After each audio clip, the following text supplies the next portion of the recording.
ได้ยินข่าวดังในระหว่างเดือนช้างว่าน้องคนงามจะเข้าวิวาเดือนสี่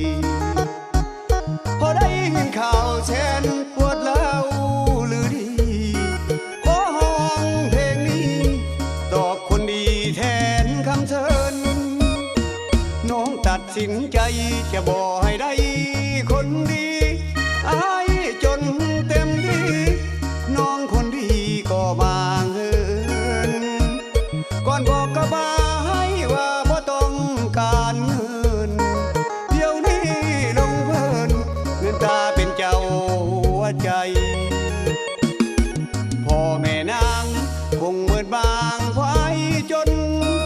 ทุกยากขาดสนจนแสนจนตัวเมื่อเดือน12น้องบอกฮักเดียวเคียงกาย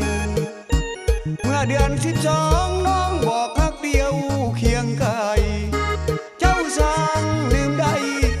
นี่หรือใจเจ้านวลนางขอให้โชคดีอย่าได้มีโผยไปน้องแต่งดองไปขอให้สมใจทุกอย่าง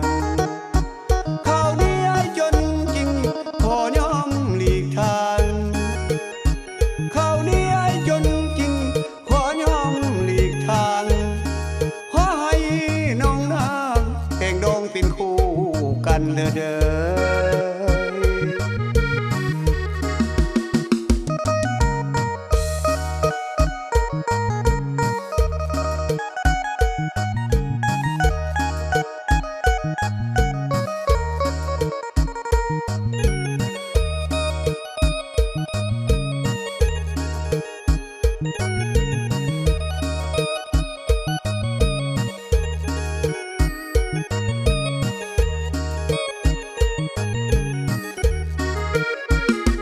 พ่อแม่นาง